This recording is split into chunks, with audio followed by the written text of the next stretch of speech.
All right. So hello everyone. In today's video, I'm going to be talking about the difference between principled weighing and principled analysis.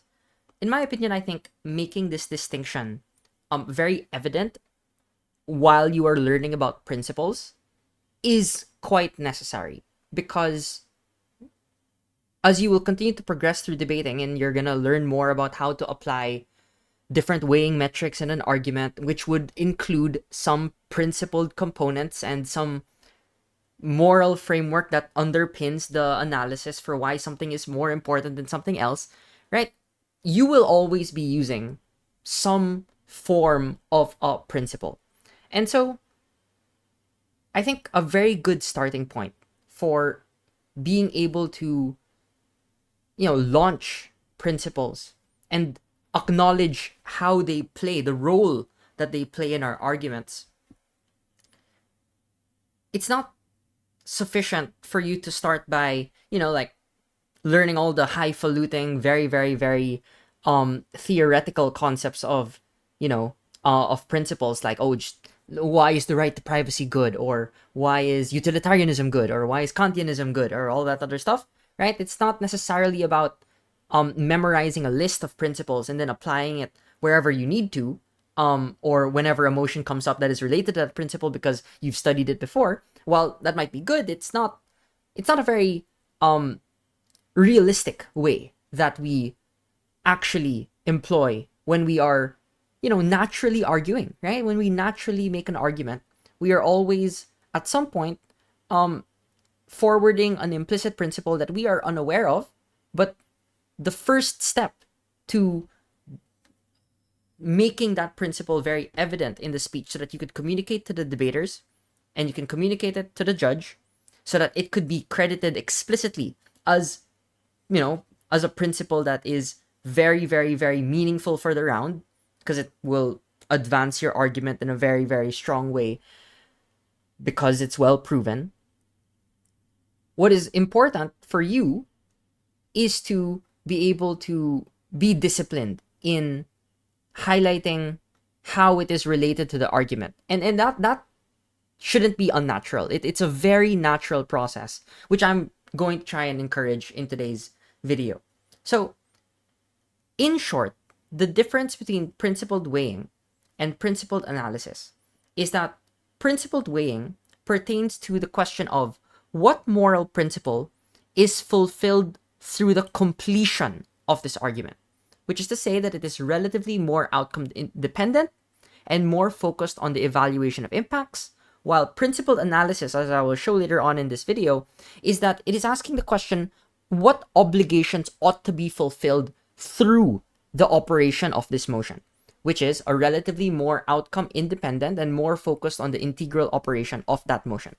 So let's get right into it so that we could clarify how it actualizes in a motion or in an argument. If the motion were this House prefers a world with a democratic global government, and you were making the argument that the truest fulfillment of democracy manifests through the elimination of nation states, that is a very, very, very pragmatic argument, right? You are arguing that we need to eliminate nation states and construct a democratic global government. We prefer a world with a democratic global government, or at least the process in which that would be created, which would constitute the elimination of those nation states, so that we could fulfill a value, which is democracy. Now, that's similar to any other, like, practical argument that you usually would run anyways. But the difference is that you're highlighting that the conclusion of the argument, the concluding, like, implication of that argument is that we want to fulfill democracy. That is the most important thing. And so you would, of course, you would argue that there is a process inherent to the motion, which is that nation states, when they try to protect their own borders and citizens, they necessarily undermine the autonomy of other nations and thereby the rights of other peoples in many ways because they are forwarding the protection of their own nation state, which could include all of these mechanisms that you might explain in an argument, which could be excluding them from trade deals, military conflict, geopolitical alliances on the basis of identity, etc. And this is motivated by the ideals of nationalism, by the ideals of protecting the nation state, because it is, the in some sense, the national security, which is a reflection of the public will and the democratic necessity to forward the will of those people that want their national security to be protected.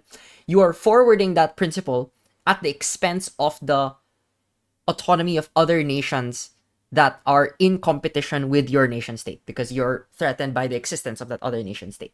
And so that's a very, very, very, I still want to highlight that even if we have explained the argument in a way that is very, very pragmatic, which includes the military conflict, the geopolitical alliances, I still highlight that this is very much so in the spirit of a principled argument, which is the principle of autonomy is tied with the principle of democracy, right? That is the theory, the underlying implicit theory of democracy that we are actually forwarding in this argument.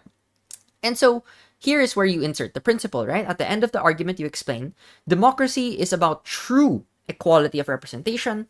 And so it is only when every citizen around the world, around the globe, gets one vote under one common government where the global poor vastly outnumber the global rich, where their preferences can best be represented. Again, I want to note that the reason as to why this argument works at this point is because we have explicitly stated that nation states do undermine the autonomy of other nations, again, the implicit principle of democracy. And then now we're explaining that now it is only under a democratic global government wherein we are relatively more likely to forward the preferences of those that are most vulnerable. And of course, that will necessitate other, other ways to weigh as to why those global poor are more important than the global rich or whatever. But what's important to note in the argument is that this argument is indeed very much so a democracy argument. And it is tied with the elimination, right? The elimination of nation states, and that a democratic global government does fulfill those preferences. And so the comment that we would usually make for this particular motion is this principle works if it is effectively demonstrated that a democratic global government is otherwise able to better represent the preferences of people than nation states, divided as they are able to do so. Which is, it's still a relative debate as to whether or not, if democracy is indeed about autonomy, right? If you're not contesting that, it is whether or not a global government that is democratic is going to represent the interests of the majority in a way that is better than the way that the nation state tries to ascertain or fulfill the interests of its own people. Again, through all of these mechanisms that we explained earlier, which could undermine other nations, but you could argue equally so that these are mechanisms by which we promote national security that do fulfill some security promises that are allow people to live a very comfortable and safe life that is very, very good for them. Again, otherwise still part of democracy, right? And so I love this argument, right? This is very, very, even if we have started out by explaining that, no, this is just a outcome dependent argument, I still want you to note that outcome dependent principles can still be very, very, very meaningful, because here the principle is very much put forward. You're forwarding this principle as like a keystone part of the argument. And that if you were just making an argument that, oh no, there's going to be more conflict with nation states, now it just sounds like it's just a nation state argument that there's more conflict, there's more economic sanctions, and then you don't know how to organize those impacts. Now you could organize it under the principle of autonomy and democracy, which is very, very convenient for your argument. But again, having said that, that is the inherent limitation of the argument, right? At this point, you must explain why a democratic global government does represent the preferences of people, but at least now, because you know, and this is the learning point that you guys should remember, because you know that it is an outcome-dependent principle, you do have to spend work, spend some time explaining why you specifically or mutually exclusively forward this principle better on your model, right? So that's quite nice. So that's principled, I would say it's called principled weighing, because you are, weighing that principle at the point in time you have fulfilled the explanation of some mechanism, some consequence, some implication, and you have reached that conclusion, which is that If other parts are very, very bad, now we get democracy. That's why democracy is important, etc., etc. Quite nice. The difference with principled analysis, right? And this will affect the way that you will approach an argument, construct the argument. And this is the stuff that you should be looking out for. And even when you're responding to an argument and you're listening to it, whether you're a judge, whether you're a debater in a round, and someone tries to forward a principle in general, and it might sound vague when you first listen to it, you have to identify, well, what is the inherent contingency of the principle? How is the principle specifically manifested when they argue it in this way? And so, this is the question. What obligations ought to be fulfilled through this motion? And this is where it is relatively more outcome independent and more focused on the integral operation of the motion. An example is, in times of general crisis, this House would hold general elections. I remember watching this in the ABP, the Asian British Parliamentary in 2019. This was, I think, the quarter final. And I saw that the one team in opening government did run this argument. And I was just so impressed at how every time another speaker at opposition would try and, raise a comment against this principle and say that no, you're going to have more economic crisis. You're gonna lead to a very devastating economy because you're holding elections and all of that.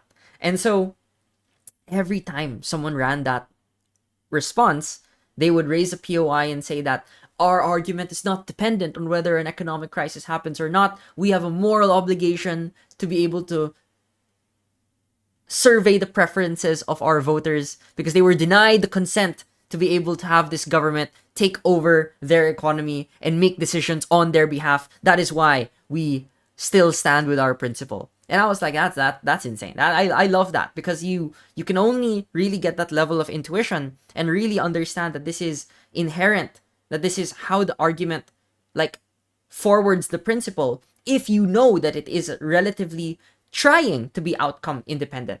And so the argument was, states have a democratic obligation to hold elections to determine consent for the continued or change of governance during a period of crisis.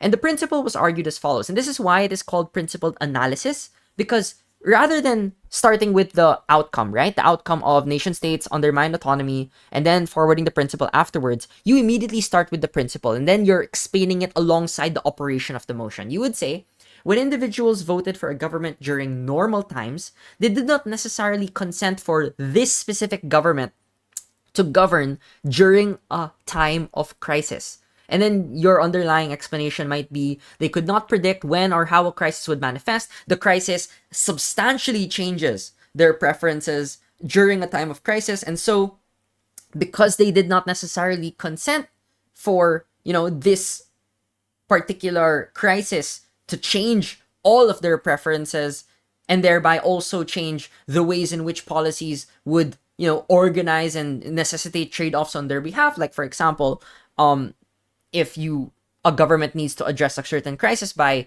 conducting layoffs or conducting austerity, then of course the previous expectations of the population would be very different than the expectation of, I campaigned on a pro-labor platform that is very progressive, but because the economic crisis might change that, I would want my government to behave very differently, but not this specific government to behave in the way that I did, right? So now, if you notice, unlike the principled weighing earlier, this argument's principle on democracy does not rely on an outcome, such as an actual change in government.